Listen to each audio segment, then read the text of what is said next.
Good evening everyone. మొదటగా ఈరోజు YSR Congress party కోసము, నా కోసము పనిచేసిన ప్రతి ఒక్క కార్యకర్త, ప్రతి ఒక్క నాయకుడు, ప్రజలు అందరికీ కూడా పేరు పేరు ధన్యవాదాలు తెలియజేసుకుంటున్నాను. ఇట్స్ ఎ బిగ్ క్వశ్చన్ ఏదైనా అండ్ గెలిచినటువంటి సత్యకుమార్ కూడా ధన్యవాదాలు తెలియజేసుకుంటున్నాను. కంగ్రాచులేషన్స్. ఇట్స్ బిగ్ క్వశ్చన్ నాకు, అసలు ఎక్కడ ఏమి చేశాము అని. అంటే ఓవరాల్గా కూడా రాష్ట్ర ప్రభుత్వం కావచ్చు, నేను కావచ్చు, ఎప్పుడు కూడా పేదవాళ్లకు అండగా ఉండాలా, పేదవాళ్లకు తోడుగా ఉండాలని జగన్మోహన్ రెడ్డి గారు ఆలోచించారు. నేను అదే విధంగా ఆలోచించినాం.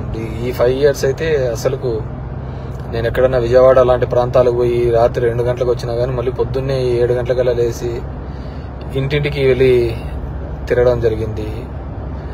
వెల్ఫేర్తో పాటు డెవలప్మెంట్ చేయడం జరిగింది. అన్నీ చేసిన. కేవలం 2 నెలల్లో వచ్చి అసలు అతను ఎవరో తెలియదు, పాడు తెలియదు.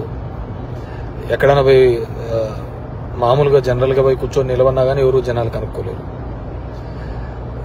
దీంట్లో మరి ఐ ఫీల్ రియల్లీ సాడ్, బాధ అనిపించేస్తుంది నిజంగా. ఎందుకంటే అరే ఏంది మనం ఇంత కష్టపడి, మగ్గమ్మ వాళ్ళు సూసైడ్ చేసుకుంటే ఎంటబడి భిక్షాటం చేసి డబ్బులు ఇచ్చినాము, నీళ్లు లేక అల్లాడిపోతుంటే తాగునీళ్ళు ఇచ్చినాము, రోడ్లు లేదంటే రోడ్లు ఇచ్చినాము, ఎన్ని కావాలన్నీ చేసినాము. So I feel really very bad. So నిజాయితీగా ఉంటే సరిపోదు, కేవలం అబద్ధాల మీదే బతుకుతేనే బాగుంటుందనే ఆలోచన ఉందేమో తెలియదు. కానీ మనం అది ఆడలేకపోయినాం. ప్రతిసారి కూడా ఇంటికి వచ్చిన ఎవరికే గానే ఇబ్బంది పెట్టకూడదు, న్యాయం చేయాలనే ఒక ఆలోచన ధోరణితోనే పనిచేసుకుంటూ రావడం జరిగింది. కానీ దురదృష్టం, అదే జగన్మోహన్ రెడ్డి కూడా అంతే. మొట్టమొదటిసారి ఒక నాయకుడు పేదవాళ్ళకు మేలు జరగాలి అని ఆలోచించాడు. మేబీ సంక్షేమం ఎక్కువగా చేసి ఉండొచ్చు, ఎప్పుడు లేనంత. అంత మాత్రాన అభివృద్ధి జరగలేదు అనేది మాత్రం అబద్ధమే కదా. మీ గ్రామాల్లో ఉన్న సచివాలయాలు కావచ్చు, హాస్పిటల్స్ కావచ్చు, అసలు అవినీతి లేకుండా జరగడం ఏంది. ఇంతకుముందు ఏ విధంగా ఉండేది, ఇప్పుడు ఏ విధంగా ఉండేది, వాటిని కూడా చూడలేకపోవడము దురదృష్టకరమే అనుకోవాలి. సో ఏదేమైనప్పటికీ కూడా నేను దగ్గర ఒక పోస్టల్ బ్యాలెట్తో చూసుకుంటే 2600 ఎంతతో ఓడిపోవడం జరిగింది. ధర్మవరం పట్టణంలోనే ఎప్పుడు నేను నిరంతరము ఎప్పుడు అందుబాటులోనే ఉంటాను. అయినా కానీ తెలుసు మరి ఏమి వాళ్ళకు నచ్చిందో, కొత్తగా వచ్చింది, ఏమి నన్ను ద్వేషించినారో ఏదైనప్పటికీ కూడా ఇది నాకు ఏ రాజకీయ పార్టీకైనా ఇది ఒక గుణపాఠం లాగానే.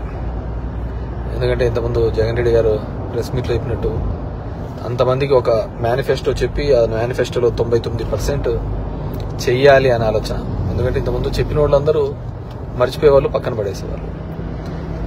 సో దానికి కన్నుంచావు చాలా ఉన్నాయని చెప్పి అబద్ధాలు అనే దాంట్ల మీద ఈ టైటిలింగ్ యాక్ట్ అంటారు, ల్యాండ్ టైటిలింగ్ యాక్ట్ అంటారు, ఇది అంటారు. అరే కొద్దిగా కామన్ సెన్స్గా ఆలోచించారు. గవర్నమెంట్ ఇచ్చిన ఇంటి పట్టాలకే రిజిస్ట్రేషన్ డాక్యుమెంట్లు ఇచ్చినాడు. గవర్నమెంట్ ఇచ్చిన ఇంటి పట్టాలకే రిజిస్ట్రేషన్ డాక్యుమెంట్ ఇచ్చినాడు. అది కూడా మాట్లాడితే ఎట్లా?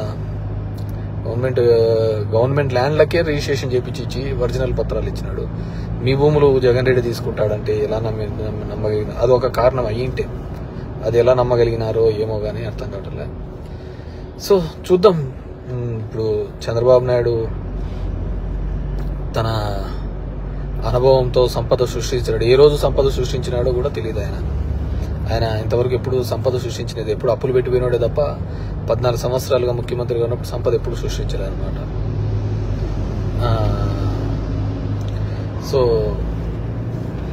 సంపద సృష్టిస్తాడన్నాడు. ఎప్పుడూ లేని విధంగా సచివాలయంలో 1,50,000 జాబ్స్ ఇప్పించడం జరిగింది.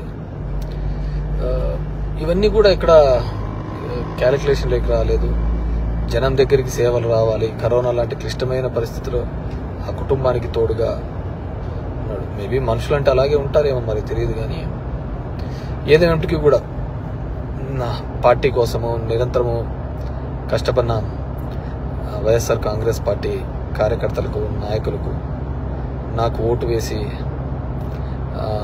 నా ప్రజలకు అందరికీ కూడా పేరు పేరున ధన్యవాదాలు. మా నాయకులకి, కార్యకర్తలకు కూడా ఒకటే చెప్పదలుచుకున్నాను. ఊర్లో చిల్లర అన్నీ కూడా చేస్తూ ఉంటారు. కానీ లెక్క ఎప్పటికీ తప్పదు. లెక్కలు ప్రతి ఒక్కరు ఉంటాయి. కాబట్టి అందరూ కూడా సమన్వయంతో ఉండండి. మనం ఎవరికే కానీ చెడుపు చేసినది లేదు, ఇది లేదు. మన గడప శత్రువు తొక్కినా ఆ శత్రువుకు మంచి చేసేది తప్ప చెడు చేయలేదు అనమాట. సరే, కొన్ని అనివార్య కారణాల వల్ల మనం ఓడిపోయి ఉండొచ్చు.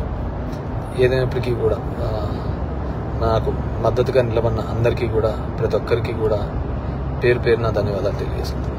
Thank you.